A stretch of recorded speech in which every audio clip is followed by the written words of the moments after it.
S-Max že od nekdaj velja za pravega behemota v Fordovi floti enoprostornikov. Čeprav ni največji, je pa najbolj športen in zato mu tudi niso dali oznake MPV, ampak SAV, Sports Utility Vehicle. Na oko ne moram reči nič drugega, sploh tokrat, ker so nam ga dali s to krasno opremo ST-Line. Ampak tamle spodaj vseeno ni Mustangov V8, samo 2-litrski turbodizel EcoBlue. Ob lanski prenovi se je tudi kratica TDCi poslovila, zdaj dizlom pravijo EcoBlue. Dosti bolj poetično, a ne? No in prenova je prinesla še takšne seksi žmigavce, zdaj svetijo kvazi sekvenčno, znotraj pa bolj podoben Mondeju. Še vedno ne bo žel nagrad za oblikovanje, ima pa namesto klasične prestavne ročice zdaj tukaj en tak malce manj upadljiv krožec. Krogec pomeni tudi, da je menjalnik zdaj klasični 8-stopenjski samodejni, ne pa robotiziran s 6 prestavami, zato končno ne cuka več.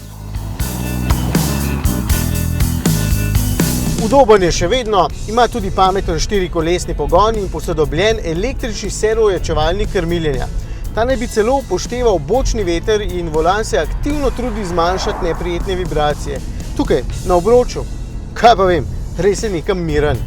Motor je tudi za 10 konjev močnejši, kot je bil 190 konjski oziroma 140 kW je in zato avto še vedno ostaja povprečno poskočen.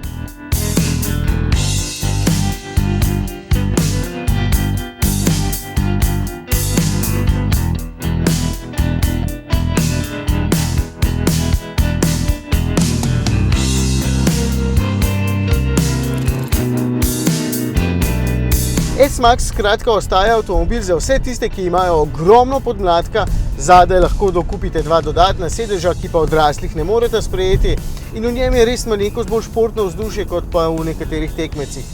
51 ur ostane takšen.